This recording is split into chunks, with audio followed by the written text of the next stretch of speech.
Muy buenos días, buenas tardes o buenas noches, licenciada. Al habla Fabrizio Alberto Sánchez Aguilera, presentando el tema sobre la comunicación. Pertenezco al grupo E junto con las compañeras Nils y Dilenia Pavón Herrera y Nancy Carolina Enamorado Chávez, que actualmente vamos a hacer o en... Muy buenos días, buenas tardes o buenas noches, licenciada. Mi nombre es Fabricio Alberto Sánchez Aguilera, que pertenezco al grupo E junto con las compañeras Nils y Elenia Pavón Herrera y Nancy Carolina Enamorado Chávez, el cual en esta presentación vamos a abordar el tema sobre lo que es la comunicación. Primero que nada tenemos que entender cuál es la importancia de esta misma. Se reconoce que ser capaz de comunicar nuestros sentimientos, nuestras necesidades y nuestras aspiraciones a personas importantes en nuestra vida influye mucho en la salud mental. Y según Maurer, expresar los sentimientos personales a íntimos produce un efecto catártico o reductor de tensiones, que es cuando el individuo expresa los sentimientos personales e íntimos, además de evitar que los sentimientos negativos se acumulen en el interior. La asertividad. En teoría, esta es una forma de transmitir nuestros sentimientos positiva e inocuamente. Esta comunicación asertiva es un mensaje directo referente a nuestras necesidades y deseos ofrecidos a las personas adecuadas y debería contribuir a prevenir los malos entendidos y corregirlos. Esto se tiene que ver sobre todo en las relaciones de pareja, ya que las dos partes de una pareja, de una relación amorosa, básicamente van a pasar por muchas etapas donde quizá tengan un poquito de tensión, donde tengan problemas y tal, y es muy importante que cuenten con esta asertividad para que puedan hablar sobre algunos malentendidos o algo que no le gusta del otro, para que la relación vaya perdurando de la mejor de los departamentos de Valle o Choluteca. La comunicación en las relaciones. La comunicación es muy importante para desarrollar y sostener relaciones. Esto es algo que justamente estábamos hablando anteriormente.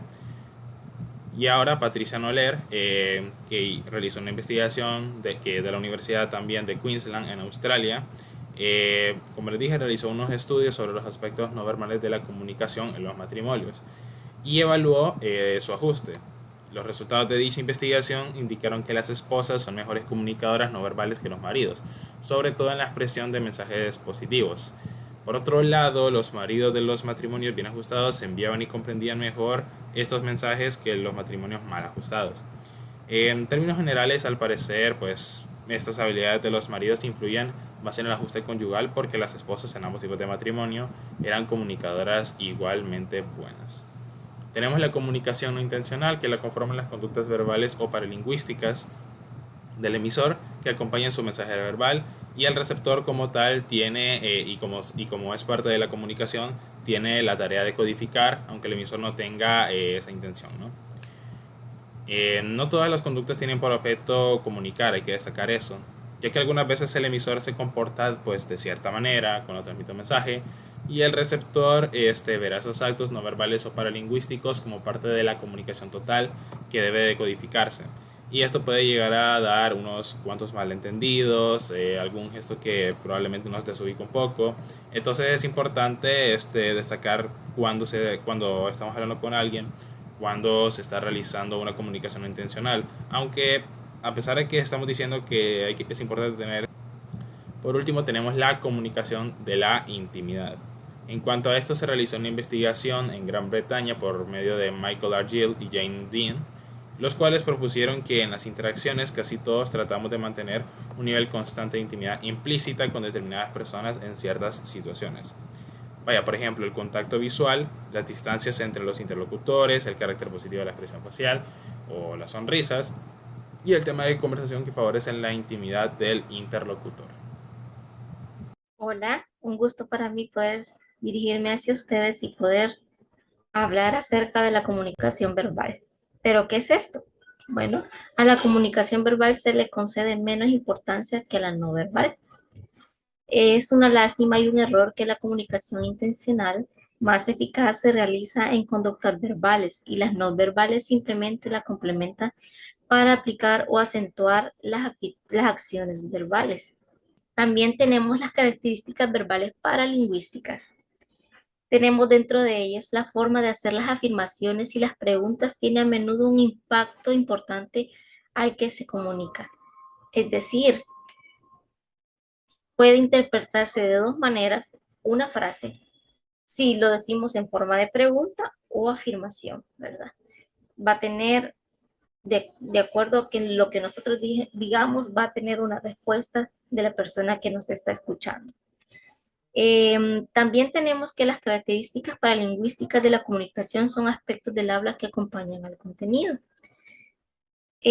También tenemos que la conexión con la conducta verbal, ¿verdad?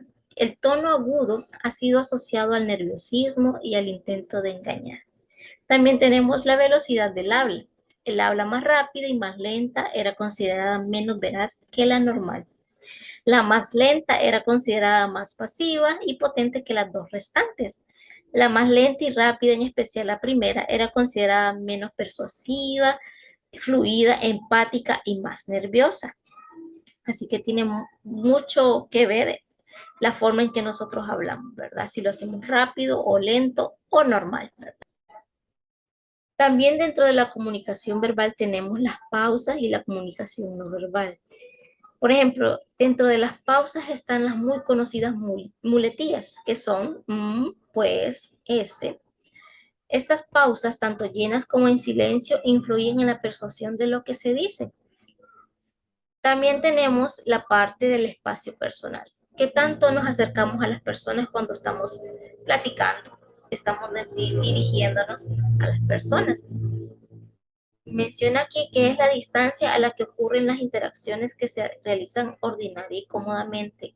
La relación entre las personas y el ambiente donde interactúan determina cuál es la distancia idónea. Por ejemplo, si yo estoy con un grupo de amigos, mi espacio personal va a ser más cercano que cuando yo me dirijo a un lugar donde no conozco a nadie, ¿verdad?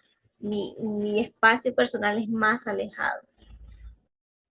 Menciona también aquí que los rasgos de la personalidad influyen muchísimo en la distancia interpersonal. Por ejemplo, las personas extrovertidas tienden a acercarse más que los introvertidos, ¿verdad? Los introvertidos son más retraídos, más como más apartados.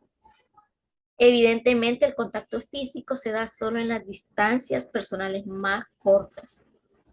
Por ejemplo, nuestros familiares, amigos, compañeros de trabajo que frecuentamos, perdón, a diario.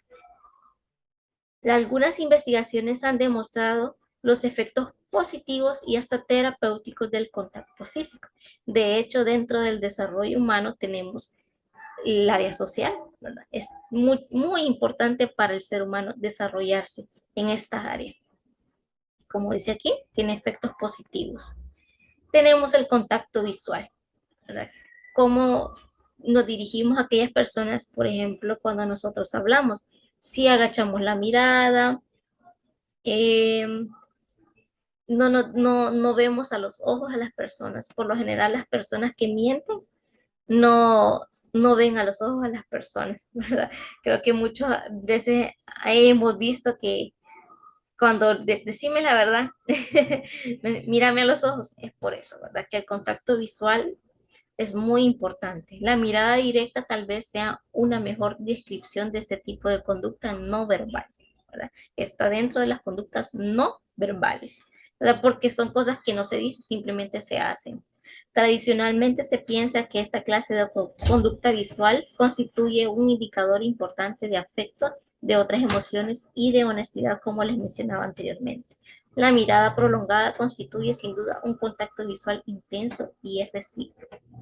Para mí ha sido un gusto poder dirigirme hacia ustedes y poder hablar acerca de estos temas tan importantes que nos ayudan como sociedad. Hola, mi nombre es Nancy Enamorado, formo parte del grupo E. Yo voy a continuar con lo que es el contacto visual, que tradicionalmente se piensa que esta clase de conducta visual constituye un indicador importante de efecto y entre otras emociones y de la honestidad, ya que si nosotros estamos hablando con una persona y esa persona nos está mirando los ojos al decirnos algo, nosotros consideramos que está diciendo la verdad. En estudios realizados por Hesley y Toff a varias investigaciones, sobre la mirada cuestionan la proposición de que ver de más refleja simpatía. Y la mirada prolongada constituye sin duda un contacto visual intenso en el caso que sea recíproco, en el caso de que yo estoy viendo intensamente y la otra persona me lo está regresando. Aunque se cree que en una mirada fija significa que le agradamos a la persona que nos mira, salvo que el contacto visual vaya acompañado de una expresión facial desagradable. Como decir, cuando estamos viendo a una persona directamente y esa persona hace un gesto que nos denota a nosotros desagrado. Entonces nosotros ahí sí nos quitamos la idea de que siente alguna atracción hacia nosotros. Continuando con las expresiones, ahora vamos a hablar sobre las expresiones faciales. El rostro es una área anatómica muy compleja, capaz de asumir muchísimos aspectos sobre un breve lapso y es un canal muy potente de comunicación. Edman y sus colegas identificaron 7 expresiones emocionales primarias del rostro que se podrían ser identificadas o interpretadas a nivel mundial, como ser la alegría, la sorpresa, el miedo, la tristeza, el enojo, el rechazo, desprecio e interés. Mientras que Edman y Fraser en 1975 redujeron a 6 la lista, descartando el interés por considerarlo demasiado sutil y variable como para incluirlo en la lista universal. La sonrisa.